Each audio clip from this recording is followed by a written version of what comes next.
He's not the coolest fanboy I've got, I have to tell you. Sorry.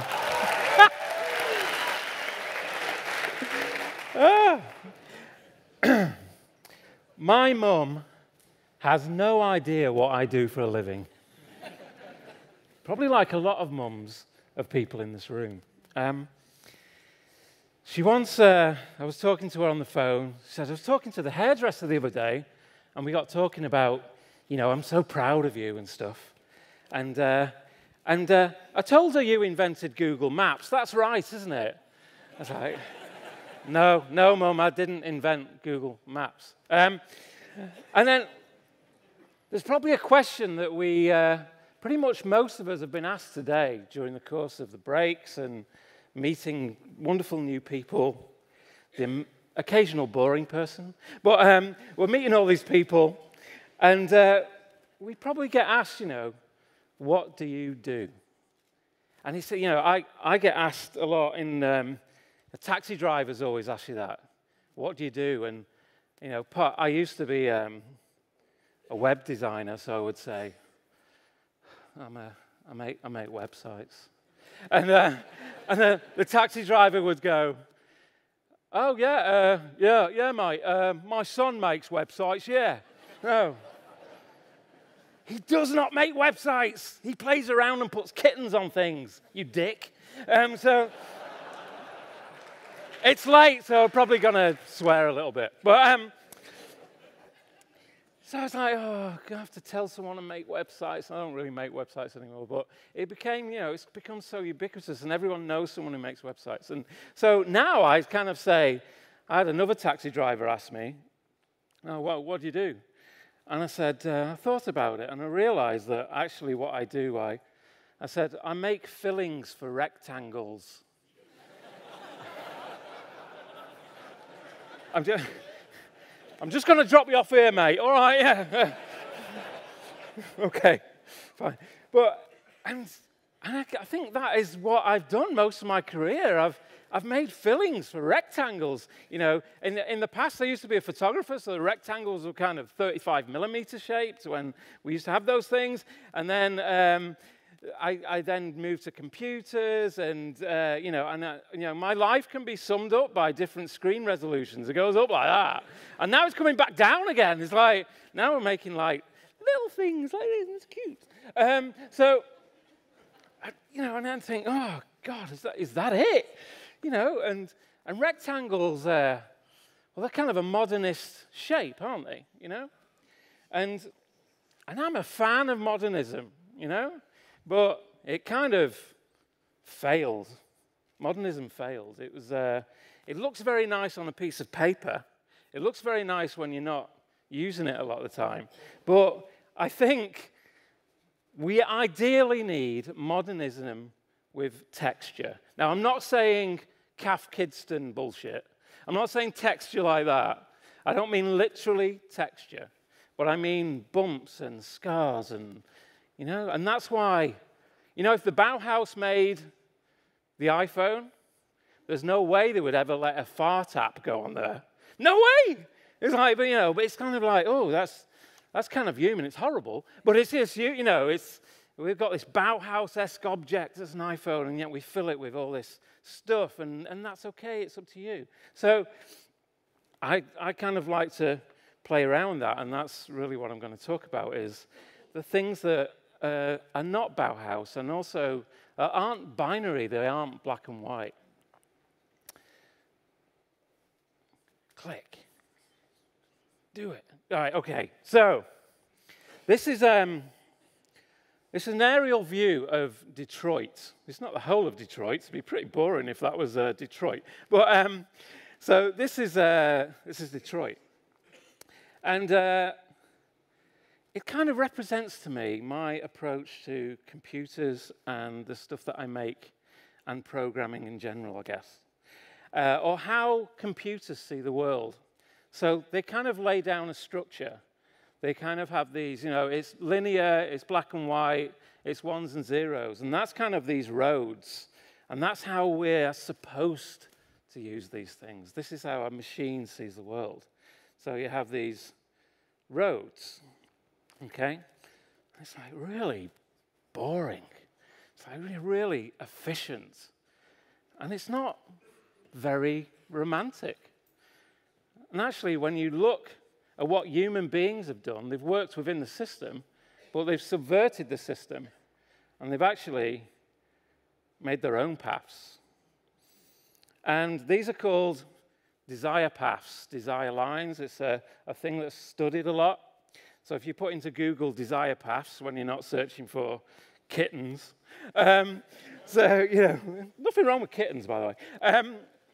But I love these desire paths, and they're kind of like, this, what I like about it is that, you know, this is the world, how it's meant to be, in a Bauhaus type of vision.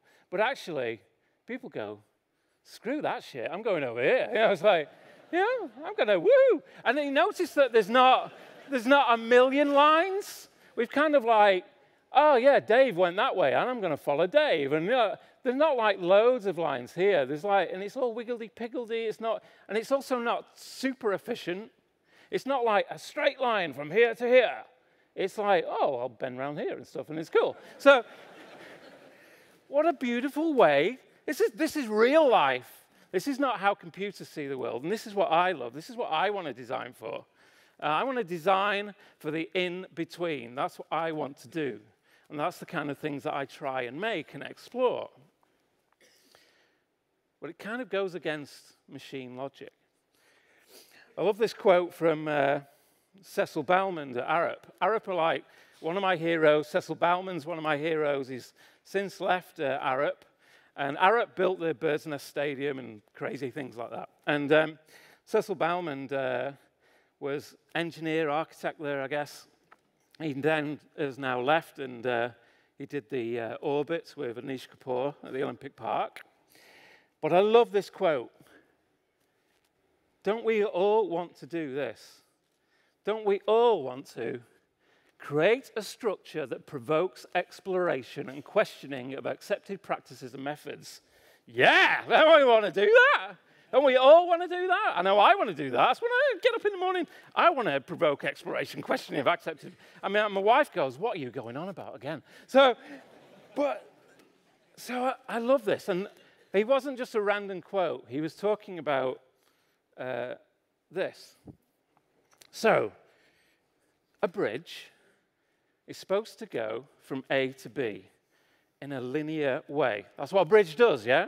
Gets you from here, over the water, usually, to this place, and you walk in a straight line. Well, Cecil thought, you know, so what? I want to make a romantic bridge.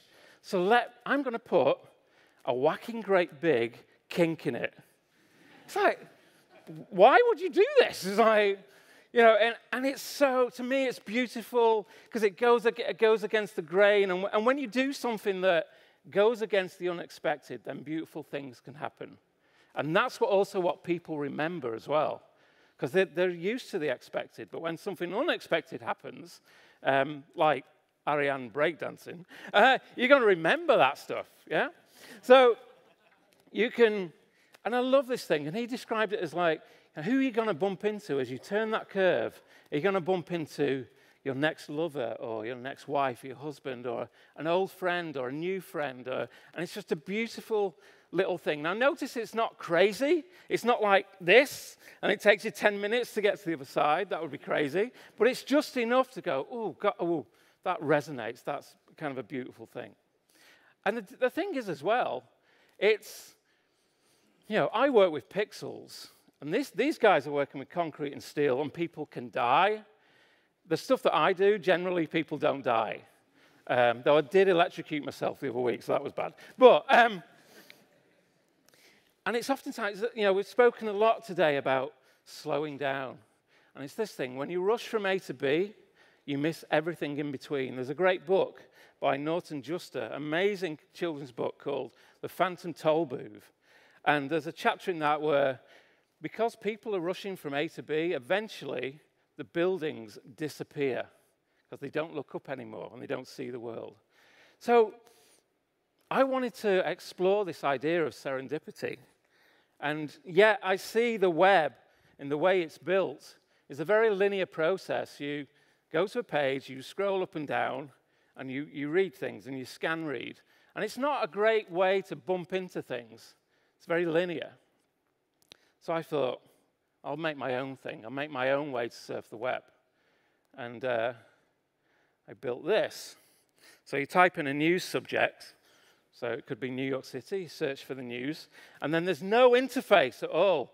It's really scary. So it says, doodle to see the results. And you draw a line, and all your results get shown along the line.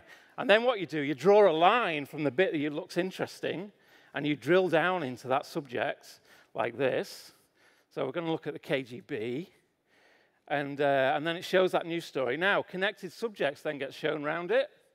So remember, we've searched for New York. Now we're looking at subjects to do with Tehran. And it goes on and on and on. And you bump into things you didn't know you were looking for. And this is called Doodle Buzz, and it's been around for like 4 years now. And it gets shown at loads of education conferences. They don't ask my permission, by the way, they just use it. But and I made no money from it. But I get a lot of clients coming to me going, can we have that, but not that, but the idea behind it? And it's, what Rebecca was saying about the importance of those self-initiated projects are really, really, they come back and pay in shed loads later. So this is all about a system for serendipity and bumping into things. No way would I want to shop on Amazon like this. It would take you years. It would be nuts. And I get people saying, this is terrible, terrible interface design, blah, blah, blah. It's, I know, whatever. It's not about that. It's about putting something in the world that causes debate and gets people either really they love it or hate it. You never want anything in between to go, it's okay, I don't really have an opinion. So you want people to either love your stuff or hate your stuff. And it comes down to this a lot of the time, punctuation.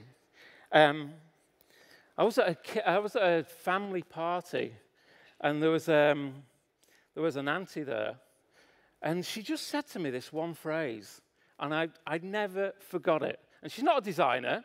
She's like, makes cakes and stuff, which is kind of designing, but, she's cool. But she said to me, I can't remember we got onto it, but she said, well, yes, she's quite posh. She said, well, yes, a semicolon is like a 3 pause, where a comma is a 2 pause.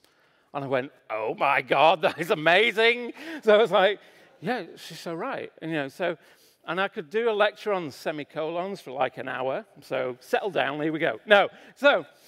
But I love the idea of punctuation within design. All well-designed objects have punctuation within them. I don't care what it is. It's these drinks canisters, which is kind of weird, or, the way you open them or whatever. And they all have punctuation.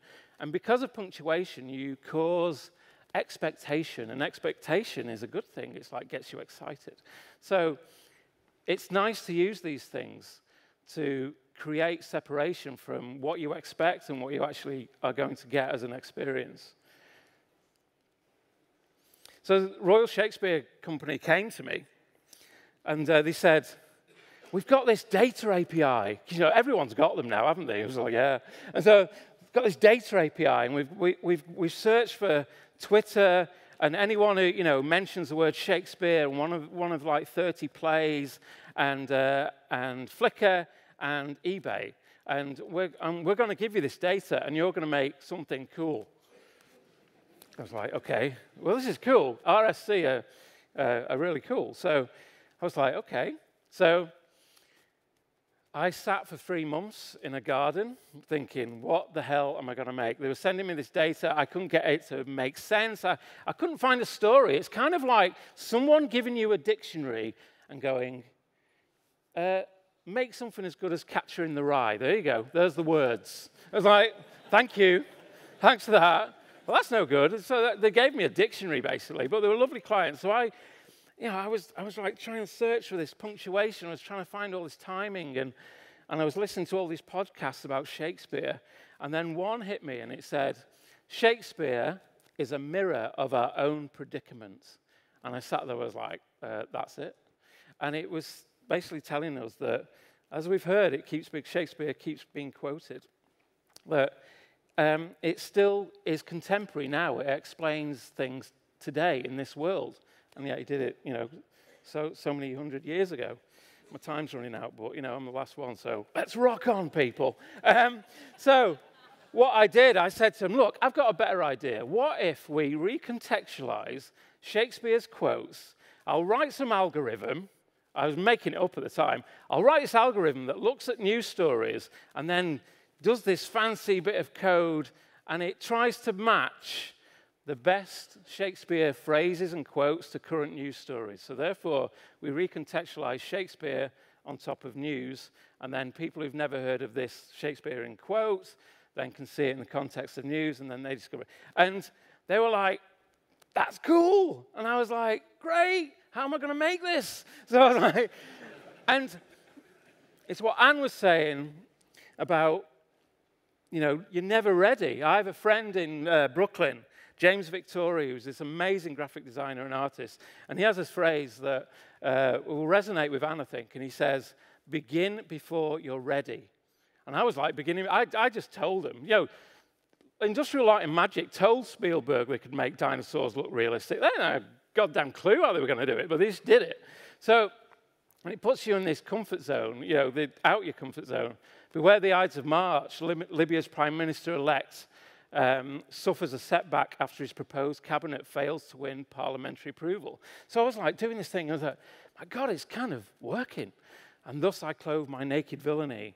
Spanish police arrest a 21-year-old man, blah, blah, blah.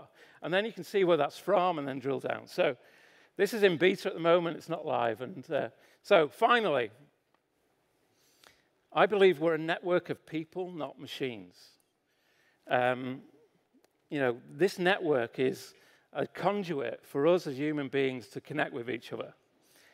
And to that aim, I often think, we all slag each other off. We have a rant on Twitter, and we slag each other off sometimes. And we forget that behind that Twitter handle, I've done it, we've probably all done it, is a human being with feelings.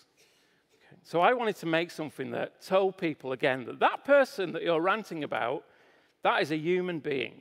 So I wanted to make a machine to sort of hammer that home or remind us. So I made what I called the happiness machine. And it's an internet-connected printer. It's dead simple to make. And you press a button, and it randomly finds happy thoughts on the internet, pulled from people's blogs. And it prints one out on a little piece of paper. It's a bloody rectangle again. I can't get away from it. And it tells you, hello, I'm connected. It's like the language is talking to you. I will always love food and will never deprive myself of foods. I love to stop weight gain, so the only logical conclusion is I owe it to my body to balance it out, and I always feel happy in my own skin, yes. And you take this off, you tear it off and you keep it in your wallet or you give it someone, and that's, who is that? And then you can find, on Saturday, the 8th of September, someone in Canada said, I found strawberry hand soap at the body shop that was on sale and made me feel happy when I sniffed it. Yes!